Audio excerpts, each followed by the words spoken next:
Hello everybody, new camera angle, new video. Let's get right into it. Today I'm going to be going over a team that has helped me reach Grandmaster 3 in the arena in this new season.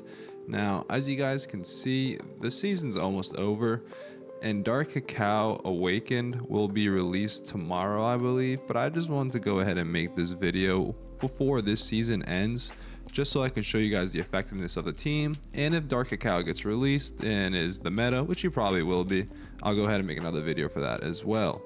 So, but not everybody is going to get him. Realistically, knowing my luck, I won't. So, looking at the team itself, we have Stormbringer and Elder Faerie up front, Financier and Blueberry Pie in the middle, and then Mystic Flower in the back.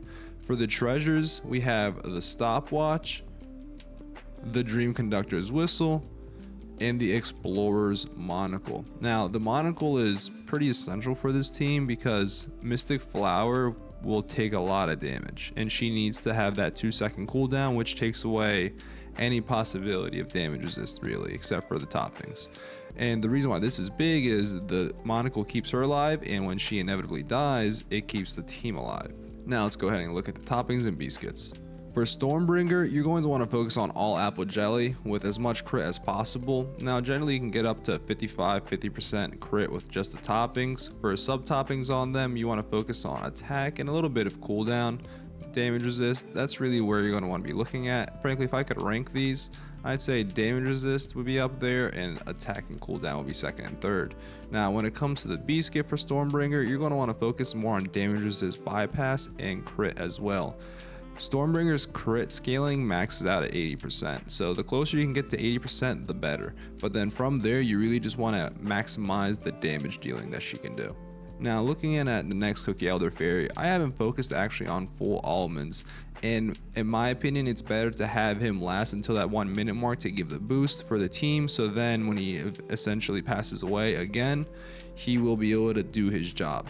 Now when it comes to the biscuit, with Elder Faerie, of course, you need the 2 HP substats on the biscuit because that's how he maximizes his boost.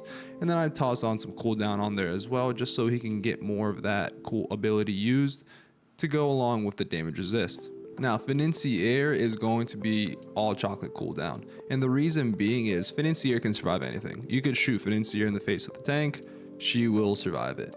So when it comes to the substats on the chocolate cooldown, you want to really just focus on damage resist as much as possible because the more the merrier when it comes to defensive cookies. Now when it comes to the biscuit itself, cooldown and damage resist will be your top priority.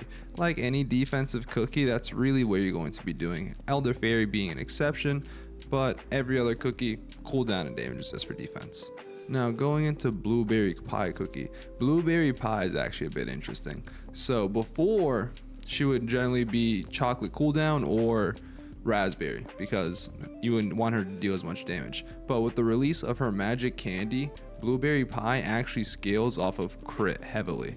So before I really want to explain why she's apple jelly and how her magic candy correlates to that, I want to take a look at her skill with the magic candy. So with the magic candy, she deals extra damage with sealed power and inflicts hit enemies with zap. She also applies the current charge buff to electricity type cookies upon using her skill. Now this is where crit gets involved.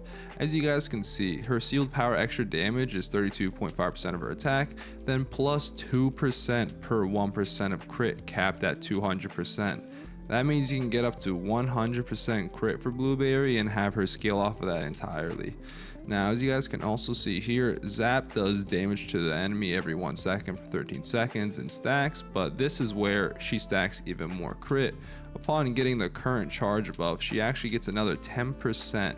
So you want to shoot for, similar to Stormbringer, that 80% area with Blueberry Pie, because that'll give her up to 90%, and it's quite difficult to get to 100. Don't stress yourself out. And the higher you can get her magic candy, the better. I only have her at plus 10, but this team has led me to easily get to Grandmaster. With her plus 10, she gets team's electricity type crit damage plus 15% for 10 seconds, which heavily helps her and Stormbringer. Now, when it comes to her magic candy, her biscuit, you really want to focus on one thing. That's 2 things. First, damage resist bypass. Second, crit. Now, as you can see, I ended up rolling a 3 damage resist bypass, so I didn't really want to risk going for more crit. Tag alongside the whistle, that 10% she gets, that's a 25% crit boost that Blueberry Pie is getting that's not attributed to her beast kit or the toppings. So generally, if you can get that 80-75% area, that's perfect. I'm at 57%, so that's lower than what you'd want, but Blueberry Pie is still smoking people. Now, one thing I really want to emphasize, cooldown does not matter. And you might be asking why. The reason why is because Blueberry Pie, when she's using the laser, she can't use her skill. So if you have her skill ready to be used and she's using the laser, that'll be seconds going by that she just doesn't use the skill.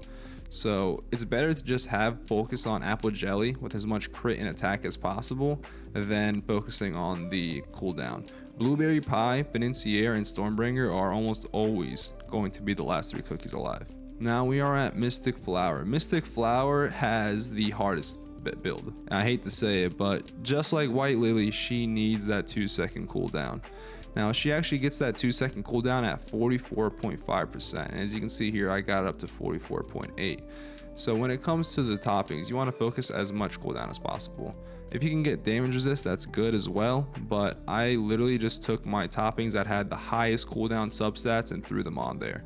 I was lucky that some of them had damage resist. Lucky. So if cooldown as high as possible for toppings and substats, damage resist is a second top priority. Now, when it comes to the beast kit as well, you really probably won't have that much freedom of choosing. All cooldown until you get that 44.5% for the 2 seconds. Now, if you do have the luxury of rolling for this third one, or the remaining one that will be open, you really want to focus on damage resist because Mystic Flower can be a bit squishy. She doesn't have high health or defense. If you can, damage resist, but absolutely cooldown. Now, let me just show you guys this team in a battle. Now, particularly, this team struggles against the Stardust Frost Queen comp, but otherwise, I've had pretty good success. And remember, it's just something I want to emphasize. No one team is going to beat every team in the arena, unless you're a whale. It's just the truth. All right, Elder Faerie goes first, then Mystic Flower, and then generally everyone else is going to have Mystic Flower, which throws off the cooldown a bit, but Financier, Stormbringer, and then Blueberry Pie is generally what happens after that. As you can see, Blueberry Pie hasn't even used her skill yet, which is kind of heartbreaking, but it doesn't really matter as long as she can get to that 1 minute mark and use it again. As you guys can see here, that Blueberry Pie damage resist bypass shot absolutely melts the team. One shot at that 1 minute mark and they all melted away like ice on a summer day. And that's it. And that's it for this team build. If you guys have any questions, make sure to leave a comment below and I'll do my best to help you out. Make sure to also subscribe and turn on the notifications because, especially with the release of Dark Daddy Cacao Awakened, meta will probably be changing, and I'll make sure to bring you guys the next video for it.